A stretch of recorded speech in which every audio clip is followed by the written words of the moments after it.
Assalamualaikum warahmatullahi wabarakatuh.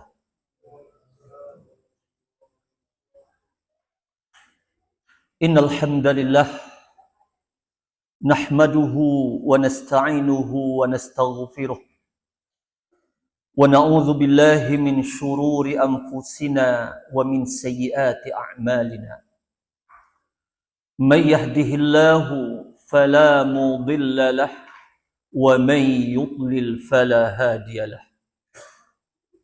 أشهد أن لا إله إلا الله وحده لا شريك له وأشهد أن محمدا عبده ورسوله يا أيها الذين آمنوا اتقوا الله حق تقاته ولا تموتن إلا وأنتم مسلمون يا أيها الناس اتقوا ربكم الذي خلقكم من نفس واحدة وخلق منها زوجها وبث منهما رجالا كثيرا ونساء واتقوا الله الذي تساءلون به والأرحام إن الله كان عليكم رقيبا يا أيها الذين آمنوا اتقوا الله وقولوا قولا سديدا يصلح لكم أعمالكم ويغفر لكم ذنوبكم ومن يطع الله ورسوله فقد فاز فوزا عظيما أما بعد فإن أصدق الحديث كتاب الله وأحسن الهدى هدى محمد صلى الله عليه وسلم وشر الأمور محدثاتها فإن كل محدثة بدعة وكل بدعة ضلالة وكل ضلالة في النار. Ma'asyiral muslimin, para ikhwah, Bapak Ibu yang semoga senantiasa dirahmati dan dimuliakan oleh Allah tabaraka wa taala. Barakallahu fikum wa yahdikumullahu jami'an. Segala puji bagi Allah tabaraka wa taala yang masih senantiasa mencurahkan untuk kita taufik dan hidayah dari sisinya. Dan segala puji bagi Allah tabaraka wa taala yang juga masih senantiasa menanamkan di dalam qalbu kita, yakni kecintaan untuk menghadiri majlis ilmu, kecintaan untuk mempelajari ayat-ayat Allah tabaraka wa ta'ala dibacakan dan dijelaskan maksudnya. Hadis-hadis Nabi sallallahu alaihi wasallam dibacakan dan disyarah kandungannya.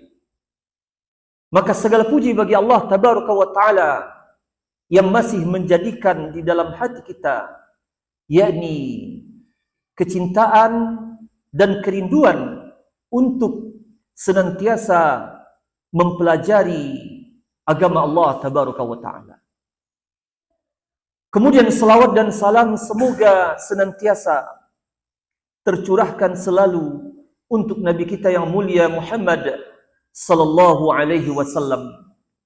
Allahumma salli wa sallim ala nabina Muhammad wa ala alihi wa ashabihi wa ala man sara ala nahjihi wa tamassaka bi sunnatihi ila yaumiddin. Ma'asyiral muslimin, para ikhwah, Bapak Ibu yang semoga senantiasa dirahmati dan dimuliakan oleh Allah tabaraka wa taala. Kajian spesial kita pada malam hari ini kita beri judul yakni yang berguguran dari jalan penuntut ilmu. Dan mungkin tema ini akan kita bahas dalam beberapa pembahasan. Dan untuk pada malam hari ini kita masuk dalam pembahasan yang pertama yang terkait dengan kerugian yang menimpa orang-orang yang berhenti dari jalan penuntut ilmu. Ma'asyiral muslimin, para ikhwah, Bapak Ibu yang semoga senantiasa dirahmati dan dimuliakan oleh Allah Tabaraka wa Ta'ala. Kerugian yang pertama bagi orang yang berhenti dari jalan penuntut ilmu, bahwa perlahan-lahan namun pasti hatinya akan mengeras. Hatinya akan mengeras.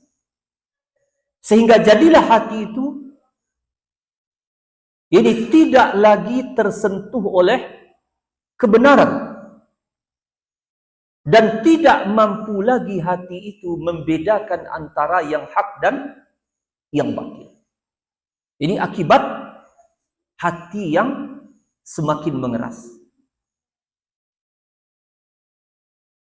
Nabi SAW dalam hadis yang dikeluarkan oleh Imam Bukhari dalam sahihnya dari sahabat Abi Musa Al-Asy'ari radhiyallahu anhu, Nabi memberikan perumpamaan tentang ilmu dan hidayah,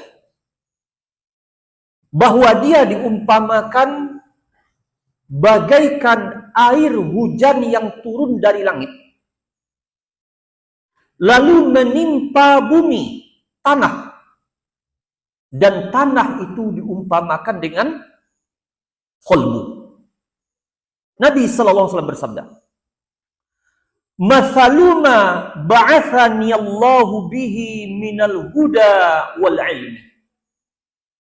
Perumpamaan al-huda wal ilmi, yakni hidayah dan ilmu, yang mana Allah telah mengutus diriku membawa keduanya.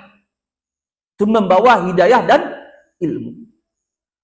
Maka perumpamaan hidayah dan ilmu tersebut adalah kamatsalil ghaithil katsir, seperti hujan yang lebat, asaba ardon, yang menimpa tanah, menimpa bumi, yang jatuh ke bumi.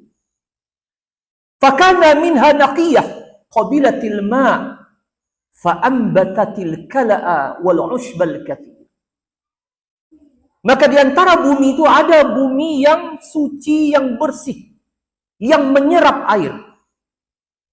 Maka tumbuhlah di sana rumputan, tumbuh-tumbuhan yang sangat banyak setelah dia ditimpa oleh air hujan. Maka Nabi memberikan perumpamaan ilmu dan hidayah bagaikan air hujan, sedangkan hati bagaikan tanah. Maka tanah yang sebelumnya gersang, tandus, lama tidak disiram oleh air hujan. Lalu turunlah hujan yang sangat lebat pada suatu malam menyirami bumi itu. Tiba-tiba besok paginya dan beberapa hari setelahnya kita menyaksikan tanah yang sebelumnya gersang maka dipenuhi oleh tumbuh-tumbuhan yang hijau yang menyejukkan pandangan mata. Maka tumbuh-tumbuhan ini adalah amal soleh. Maka Allah menghidupkan bumi yang telah mati dengan apa?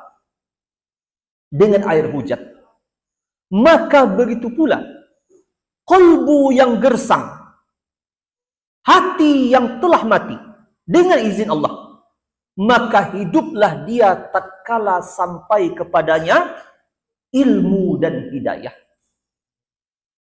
Maka kalau kita telah mengetahui bahwa inilah perumpamaan ilmu dan hidayah, bagaikan air hujan yang menghidupkan kembali bumi yang gersang, maka bagaimana kiranya kalau kembali bumi itu sekian lama tidak ditimpa oleh air hujan?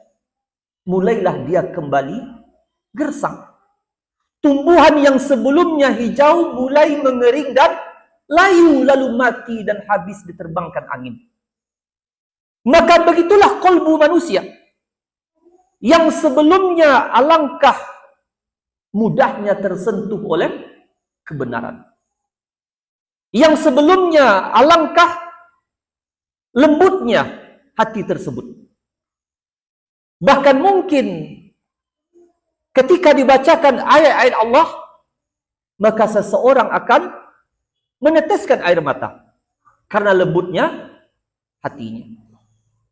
Namun ketika lama kolbu itu tidak disiram lagi oleh ilmu, mulailah dia mengeras, mulailah dia kembali gersang, dan dengan berjalannya waktu, maka kembali dia kepada keadaan bumi yang tandus, yang tidak lagi ditumbuhi oleh tumbuh-tumbuhan.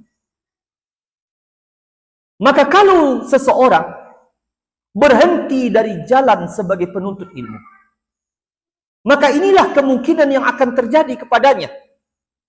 Seiring berjalannya waktu, hatinya mengeras, gersang, tandus, dan kembali dia seperti tanah gersang yang tidak ada ditumbuhi oleh tumbuh-tumbuhan.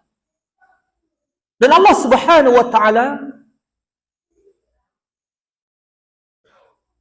di dalam Al-Qur'an, Allah Subhanahu wa taala berfirman, "Awaman kana maitan fa ahyainahu wa ja'alna lahu nuran yamshi bihi fin nas kaman mathaluhu fi zulumat laisa bi khariji minha." Apakah orang yang sebelumnya dia mati, fa ahyainahu, kemudian kami hidupkan dia, wa ja'alna lahu nuran, dan kami jadikan untuknya nur, yamshi bihi fil nas, dengan nur itu dia berjalan di tengah-tengah manusia. Kaman mathaluhu fi zulumati laisa bi khariji minha, samakah keadaannya seperti orang yang berada dalam kegelapan yang tidak akan mungkin keluar lagi dari kegelapan tersebut? Allah memberikan dua perumpamaan. Orang yang Allah jadikan untuknya nur, dan inilah nur Al-Quran, al-ilmun nafi', ilmu yang bersumber dari Al-Quran dan As-Sunnah, ilmu tentang agama Allah. Setelah sebelumnya maitan, dia mati. Maksudnya, setelah sebelumnya dia tenggelam dalam kesesatan, tidak mengetahui apapun, tidak mengetahui mana yang hak, mana yang batil, kana maitan fa ahyainahu, lalu kami hidupkan dia. Yani Allah jadikan untuknya ilmu dan hidayah, dengan itu Allah menghidupkan. Maka Allah jadikan untuknya nur, ilmu dan hidayah, yang dengan itu dia berjalan di tengah-tengah manusia. Jadi dia berjalan dalam kehidupan ini dengan apa? Dengan ilmu dan hidayah yang Allah berikan kepadanya. Maka tidak sama dengan orang yang berada dalam kegelapan. Laisa bi kharijim minha. Siapa orang yang berada dalam kegelapan? Yang tidak mengenal kebenaran sedikit pun, yang tidak memiliki ilmu, maka dia bagaikan orang yang berada dalam kegelapan yang tidak dia bisa keluar darinya. Maka ayat ini, itu adalah ayat dalam surat Al-An'am, menyebutkan, Al-An'am 122, bahwa Allah menghidupkan jiwa yang mati. Maksudnya kolbu yang sebelumnya berada dalam kesesatan, kebingungan, maka Allah jadikan untuknya nur, ilmu dan hidayah. Ilmu yang bersumber dari Al-Quran dan As-Sunnah, yang dengan itu dia berjalan di tengah-tengah manusia.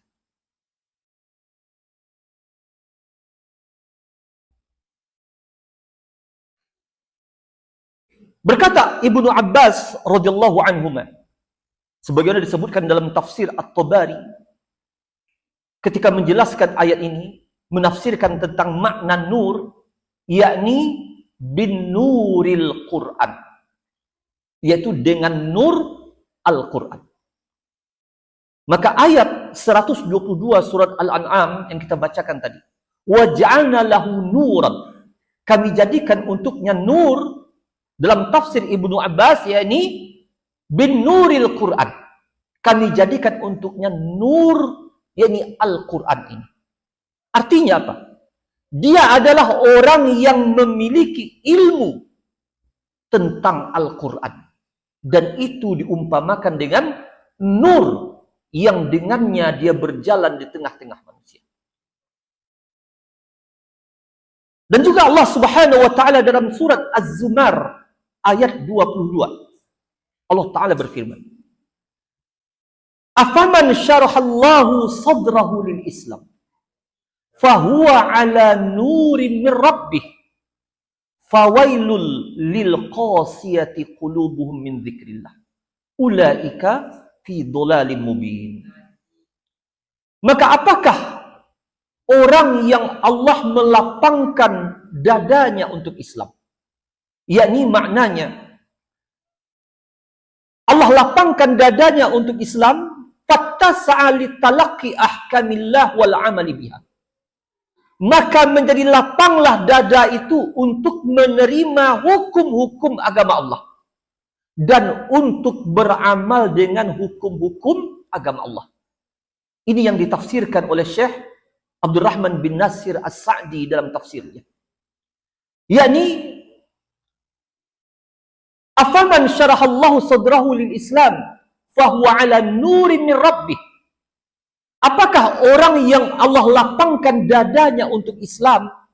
Maksud Allah lapangkan dadanya untuk Islam yakni ittasa'a litalaqi ahkamillah wal amali biha. Menjadi luas, menjadi lapang dadanya untuk menerima hukum-hukum agama Allah dan untuk beramal dengan hukum tersebut. Munsyarihan qariral ain, lapang dadanya dan sejuk pandangan matanya, tentram jiwanya, ala basiratin min amrih, dan dia berada di atas basirah, di atas ilmu dari urusan kehidupannya, dunia ataupun akhiratnya. Maka apakah sama? Ini ayat ini mengatakan, apakah sama orang yang seperti ini keadaannya, yang Allah lapangkan dadanya untuk menerima Islam, untuk menerima hukum-hukum agama Allah, untuk beramal dengan syariat Allah, dan yang dengan syariat Allah itu menjadi tentram jiwanya, yang dia berada di atas basirah, di atas ilmu? Apakah sama kaman laisa kazalik dengan orang yang bukan seperti itu keadaannya? Artinya tidak sama. Maka orang yang bukan seperti itu keadaannya, fawailul lil qasiyati qulubuhum min dzikrillah, maka celakalah bagi orang yang keras hati mereka dari mengingat Allah. Jadi kalau seseorang tidak berada di atas ilmu dan tidak dia melapangkan dadanya dengan ilmu itu untuk menerima syariat Allah, dan tidak menjadi tentram jiwanya dengan syariat Allah itu, maka berarti dia termasuk orang yang keras hatinya, yang diancam dengan kalimat berikutnya, fawailul lil qasiyati qulubuhum min dzikrillah, maka celakalah orang yang keras hati mereka dari mengingat Allah. Maknanya adalah la talinu li kitabihi wa la tatadhakkaru ayatihi wa la tatma'innu bi dzikrihi bal hiya mu'ridatun an rabbih multafitatun ila ghairihi. Maka tidak menjadi lembut hati mereka terhadap kitab Allah, dan tidak dia mengambil pelajaran dengan ayat-ayat Allah, dan tidak dia menjadi tenang dengan mengingat Allah. Bahkan dia berpaling dari Rabb-nya dan menoleh kepada selainnya. Maka kalau begini keadaannya, maka dia terkena oleh ancaman ini. Fawailul lil qasiyati qulubuhum min dzikrillah. Celaka orang-orang yang keras hati mereka di dalam mengingat Allah. Namun sisi pendalilan dalam ayat ini, yakni ketika seseorang tidak berada di atas nurim min rabbih, nur dari Rabbnya, yang tidak menjadi lapang dadanya dengan hukum-hukum agama Allah, dan tidak tentram hatinya menerima syariat Allah, dan tidak dia berada di atas basirah, di atas hujjah, di atas ilmu, maka berarti kebalikan dari ini, dia adalah orang yang qasiyatu qulubihim, orang yang keras hatinya. Maka ayat ini memberikan pemahaman, yakni orang yang dikatakan keras hatinya itu bagaimana? Pertama, tidak lapang dadanya untuk Islam, maksudnya tidak lapang dadanya menerima hukum agama Allah. Yang kedua, yakni tidak dia menjadi tentram dengan syariat Allah. Kemudian tidak dia berada di atas basirah, di atas ilmu. Maka yang seperti inilah yang dikatakan dengan al-qasiyatu qulubihim, yang keras hati mereka, yang dimaksud di dalam surat Al-An'am 122 ini. Afwan, surat Az-Zumar ayat 22 ini. Ma'asyiral muslimin, para ikhwah, Bapak Ibu yang semoga senantiasa dirahmati dan dimuliakan oleh Allah Tabaraka wa Ta'ala. Maka kesimpulan dari poin yang pertama ini, yakni bahwa ketika seseorang meninggalkan jalan ilmu, maka hatinya lambat laun akan menjadi keras. Yakni karena ilmu menghidupkan hati, sebagaimana hadis yang kita sebutkan tadi. Allah menghidupkan hati, menghidupkan jiwa itu dengan ilmu dan hidayah. Bagaikan air hujan yang turun dari langit, yang dengannya menjadi hiduplah bumi yang gersang. Maka ketika tidak lagi dia disirami oleh ilmu, ketika itulah bumi itu kembali gersang, hati itu kembali gersang, dan lambat laun mengeras, lalu akhirnya menjadi mati. Nah, ini mudarat dan kerugian bagi orang yang meninggalkan jalan sebagai penuntut ilmu. Ini poin yang pertama. Kemudian poin yang kedua, kerugian bagi orang yang meninggalkan jalan ilmu, bahwa mestilah ibadahnya semakin melemah. Mestilah ibadahnya semakin melemah. Kenapa? Karena ibadah dia sangat terkait dengan yang namanya khosyah. Dan khosyah sangat terkait dengan yang namanya ilmu. Ini tiga hal yang bisa kita katakan tidak mungkin terpisahkan. Ibadah landasannya adalah khosyah. Dan khosyah tidak mungkin ada kecuali dengan ilmu. Tiga hal yang tidak akan terpisahkan. Dengan ilmulah adanya khosyah, dan dengan khosyahlah lahirnya ibadah. Apa dalilnya yang menunjukkan bahwa ada kaitan antara khosyah dengan ibadah? Dan bahwa khosyah itulah yang melahirkan ibadah. Apa makna khosyah? Rasa takut kepada Allah. Lihat hadis yang dikeluarkan oleh Imam Bukhari di dalam sahihnya. Hadis dari Anas bin Malik radhiyallahu anhu. Hadis yang cukup panjang. Yani jaa salasatu rahtin ila buyuti azwajin Nabi sallallahu alaihi wasallam yas'aluna an ibadatin Nabi sallallahu alaihi wasallam. Bahwa datanglah tiga rombongan kecil. Tiga rombongan kecil. Rahtin, rombongan yang kurang dari 10. Mungkin 3, mungkin 4. Datang tiga rombongan ke rumah-rumah istri Nabi SAW. Dan rombongan sahabat yang mendatangi rumah istri Nabi ini untuk apa? Yas'aluna an ibadatin Nabi SAW. Untuk bertanya tentang ibadah Nabi SAW. Falamma ukhbiru ka'annahum taqalluha. Tatkala istri-istri Nabi SAW mengkhabarkan, ini dia ibadah Nabi, maka seolah-olah para sahabat menganggap ketika itu, ini masih sedikit rasanya. Masih sedikit rasanya apa yang disampaikan tentang ibadah Nabi itu. Belum wah menurut mereka. Belum wah. Yani taqalluha, mereka menganggap itu sedikit. Akan tetapi mereka berkata, aina nahnu minan Nabi sallallahu alaihi wasallam. Kalau Nabi walaupun sedikit, maka di mana? Tidak bisa dibandingkan dengan kita. Di mana kita ini dibandingkan dengan Nabi sallallahu alaihi wasallam? Qad ghufira lahu ma taqaddama min dhanbihi wa ma ta'akhkhar. Nabi itu telah diampuni dosanya yang lalu juga yang akan datang. Telah diampuni dosanya. Arti kalaupun dikatakan masih sedikit, tapi beliau telah diampuni dosanya.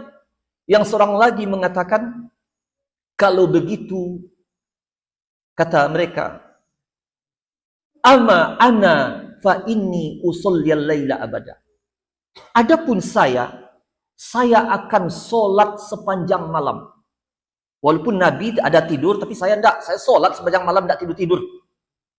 Kalau Nabi dia tidur itu wajar. Nabi sudah diampuni dosanya. Sedikit pun dia beramal, dia akan masuk surga. Kita tidak. Maka kita harus lebih banyak dari Nabi. Saya akan solat sepanjang malam. Yang seorang lagi mengatakan, ana asumud dahra wala uftiru. Saya akan berpuasa setiap hari dan tidak akan pernah jeda sedikit pun. Lalu yang lain mengatakan, ana a'tazilun nisa fala atazawwaju abada. Saya akan menjauhkan diri dari wanita. Saya tidak akan menikah selama-lamanya. Fokus ibadah saja. Maka ketika hal ini sampai kepada Rasul SAW, maka Nabi berkata kepada mereka, antumul ladzina qultum kadza wa kadza. Kaliankah yang berkata begini dan begini? Lalu, ini dia sisi pendalilan kita. Nabi mengatakan setelah itu, ama wallahi inni la akhsyakum lillah wa atqakum lah. Adapun saya adalah orang yang paling takut kepada Allah dan yang paling takwa kepada Allah dibanding kalian. Lakinni asumu wa aftiru wa usalli wa arqudu wa atazawwaju nisa. Akan tetapi saya berpuasa, saya juga tidak berpuasa. Sekali berpuasa, kadang juga tidak berpuasa. Dan saya solat malam, saya juga berbaring tidur. Dan saya juga menikahi wanita. Artinya apa? Saya saja yang paling khosyahnya daripada kalian. Tapi tidak seperti kalian yang ingin lebih di dalam ibadah. Artinya apa? Kalaulah apa yang kalian lakukan itulah yang benar, sedangkan saya adalah orang yang paling khosyah, maka tentulah saya yang pertama melakukannya, bukan kalian. Menunjukkan apa? Bahwa kalau solat sepanjang malam, tidak pernah tidur, puasa setiap hari, tidak pernah jeda, dan tidak menikahi wanita, seandainya itulah yang benar, sedangkan sayalah orang yang paling takut dan takwa kepada Allah. Kalau itu benar, maka saya yang melakukannya. Akan tetapi apa?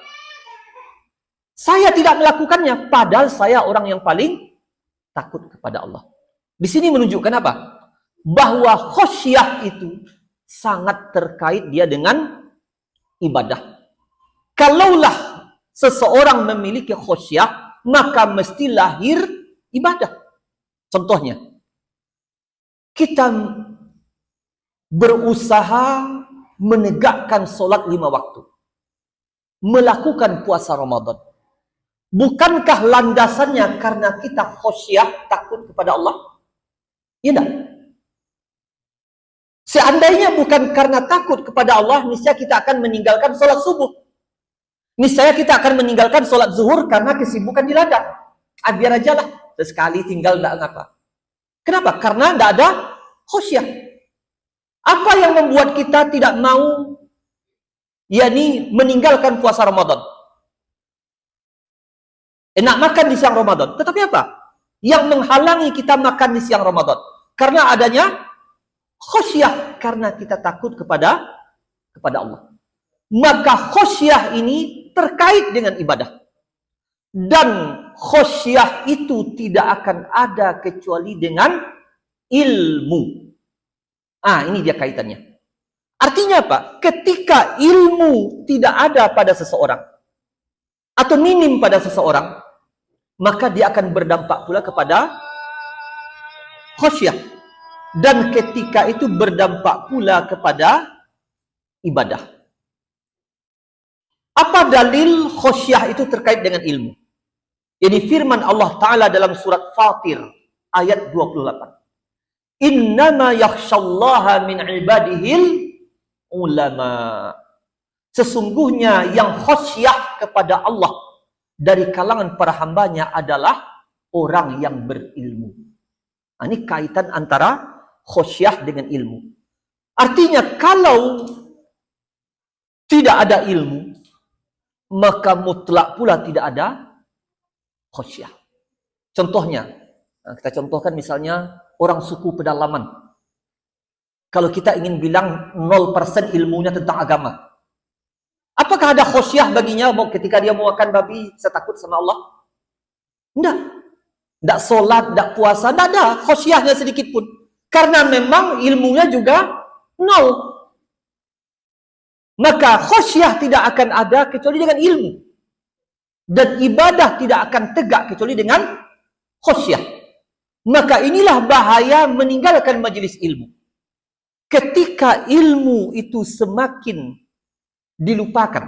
Karena tidak ada jaminan tidak ada jaminan seseorang 20 tahun menuntut ilmu, lalu menganggur berhenti untuk ilmu 1 tahun, yang 20 tahun itu masih ada, tidak ada jaminan. Jangankan 1 tahun dia nganggur untuk ilmu.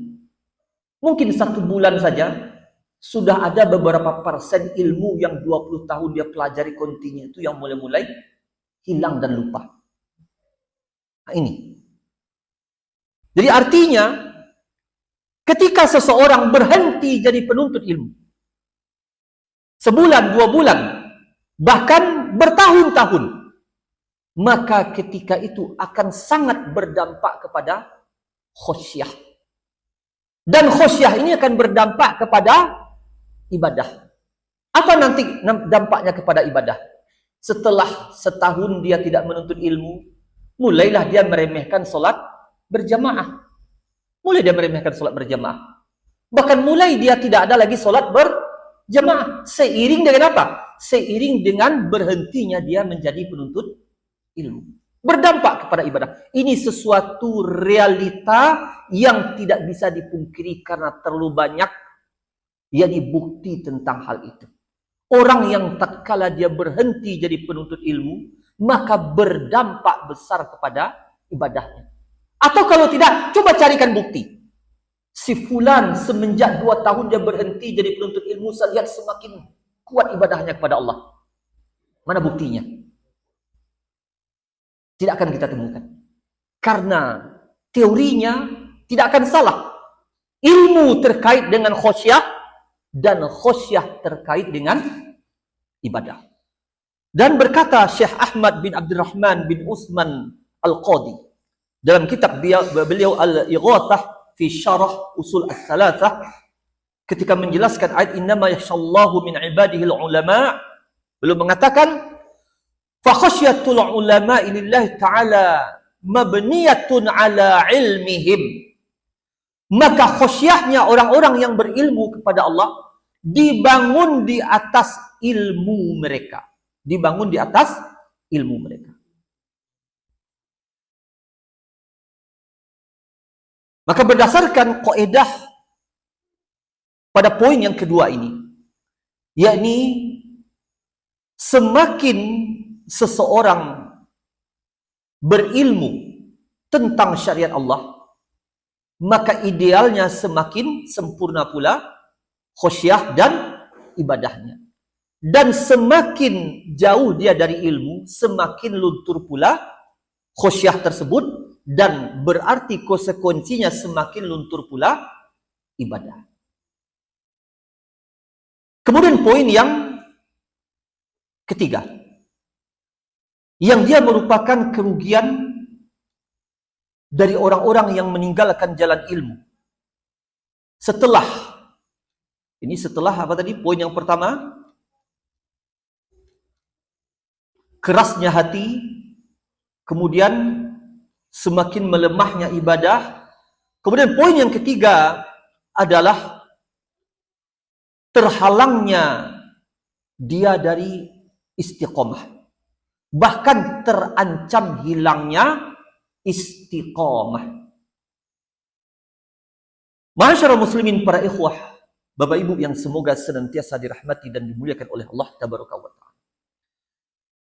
Istiqomah maknanya adalah as-sabatu 'alal haq. As-sabat 'alal haq. Yakni teguh di atas kebenaran. Itu makna istiqomah. Walaupun secara bahasa dia bermakna tegak lurus. Istiqomah, tegak lurus.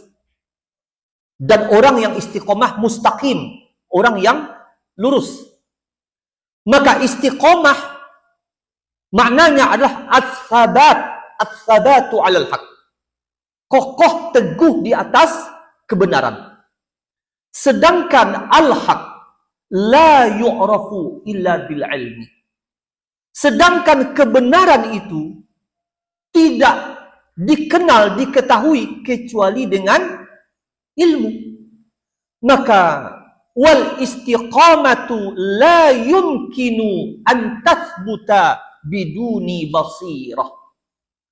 Maka istiqamah tidak akan mungkin ada terwujud kecuali dengan ilmu, kecuali dengan basirah. Kalau tanpa basirah, maka tidak akan mungkin istiqamah itu tegak. Kenapa? Li'annal jahila qad yadhunnul batila haqqan wal bid'ata sunnah wal ma'siyata ta'ah. Karena orang yang tidak berilmu, orang jahil, dia menyangka yang batil itulah yang hak, yang bid'ah itulah yang sunnah, yang maksiat itulah yang taat. Jadi orang yang tidak berilmu, dia menyangka kebatilan itu sebagai sebuah kebenaran. Dia menyangka kebid'ahan itu sebagai sebuah sunnah. Lalu ketika dia kokoh di atas kebatilannya, di atas kebid'ahannya, yang dia sangka itu benar, yang dia sangka itu sunnah, apakah itu dinamakan istiqomah? Nah, ini pertanyaannya. Kalau kita katakan istiqomah itu tidak perlu ilmu, berarti kacau definisinya jadinya. Berarti kita katakan ahli bid'ah yang kokoh di atas kebid'ahannya orang yang istiqomah. Kalau kita katakan bahwa istiqomah tidak terkait dengan ilmu yang hak, maka kita katakan orang yang kokoh di atas kebatilannya, yang dia anggap kebatilan itu kebenaran, maka dia adalah orang yang istiqomah. Betulkah itu? Tidak. Orang yang kokoh di atas kebatilannya, yang dia anggap itu kebenaran, yang kokoh di atas kebid'ahannya, yang dia anggap itu sunnah, maka tidak dinamakan kokohnya itu istiqomah. Tapi itu apa namanya? Ngeyel di atas kebatilan dan kebid'ahan. Makanya istiqomah dia mesti diikat dengan syarat alal haq, di atas kebenaran. Sedangkan kebenaran tidak mungkin diketahui kecuali dengan ilmu. Maka dari sini kita tahu rumusnya. Rumus istiqomah itu mesti sebelum adanya istiqomah, berarti mesti apa dulu? Berilmu tentang yang hak, lalu dia kokoh di atas al-haq. Mungkinkah seseorang akan kokoh di atas sesuatu yang hak sebelum dia mengilmuinya? Tidak mungkin. Maka kita katakan, kenapa misalnya seseorang dikatakan istiqomah di atas manhaj salaf? Mestilah diawali dengan ilmu yang ada pada dirinya, bahwa manhaj salaf lah yang hak. Kenapa seseorang dikatakan istiqomah di atas sunnah? Karena telah diawali dengan ilmu yang ada pada dirinya, bahwa ini sunnah, betul, bukan bid'ah. Lalu dia kokoh di atasnya. Maka ketika dia kokoh di atas al-haq, setelah dia berilmu tentang al-haq itu, maka inilah yang dinamakan dengan istiqomah. Tanpa ilmu tidak ada istiqomah. Yakinlah. Tidak ada yang namanya istiqomah tanpa ilmu. Karena kalau kita mutlakkan tanpa kita takyid dengan syarat alal haq, maka betapa banyak para penjudi istiqomah di atas judinya. Tak mau berhenti dia istiqomah. Betapa banyak para pelaku syirik, pelaku bid'ah yang istiqomah di atas syirik dan bid'ahnya kalau begitu. Maka mesti istiqomah itu ditakyid dengan syarat ini. Alal haq, di atas kebenaran. Dan kebenaran tidak diketahui kecuali dengan ilmu. Maka tingkatan istiqomah itu dicapai setelah melewati tingkatan apa? Berilmu, beramal dengan ilmu itu dan kokoh di atasnya. Baru dinamakan dengan istiqomah. Dan Allah Subhanahu wa taala membedakan antara orang yang berilmu dengan yang tidak berilmu. Cukuplah pembedaan ini menjadi pelajaran bagi kita. Jadi Allah taala berfirman dalam surat Az-Zumar ayat 9. Qul hal yastawi alladhina ya'lamuna walladhina la ya'lamun? Katakanlah hai Muhammad, apakah sama orang yang mengetahui dengan yang tidak mengetahui, yang berilmu dengan yang tidak berilmu? Innama yatadzakkaru ulul albab. Sesungguhnya hanya orang yang berakal yang mengambil pelajaran. Dan Allah Ta'ala memberikan perumpamaan orang yang tidak berilmu itu bagaikan orang buta. Dan orang yang berilmu diumpamakan dengan orang yang melihat. Dalam surat Al-An'am ayat 50 Allah Ta'ala berfirman, Qul hal yastawil a'ma wal basir? Katakanlah Muhammad, apakah sama antara orang buta dengan orang yang melihat? Afala yatafakkarun? Kenapa mereka tidak berfikir? Afala tatafakkarun? Kenapa kalian tidak berfikir? Maka Imam Ibnu Katsir ketika menafsirkan Al-An'am ayat 50 ini, maka beliau tafsirkan dengan ayat Ar-Ra'du ayat 19. Beliau mengatakan wahadhihi qaulihi ta'ala. Ayat Al-An'am 50 ini sama halnya dengan firman Allah Ta'ala surat Ar-Ra'du ayat 19. Kemudian beliau menyebutkan afaman ya'lamu annama unzila ilaika min rabbikal haqq kaman huwa a'ma innama yatadzakkaru ulul albab.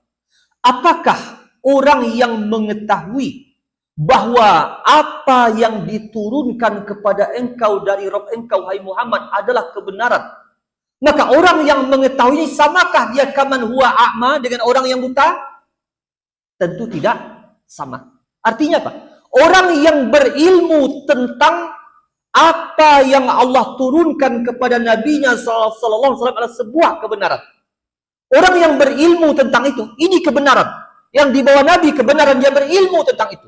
Maka tidak sama dengan huwa a'ma dengan orang yang buta, yang tidak berilmu tentang hal itu sedikit pun.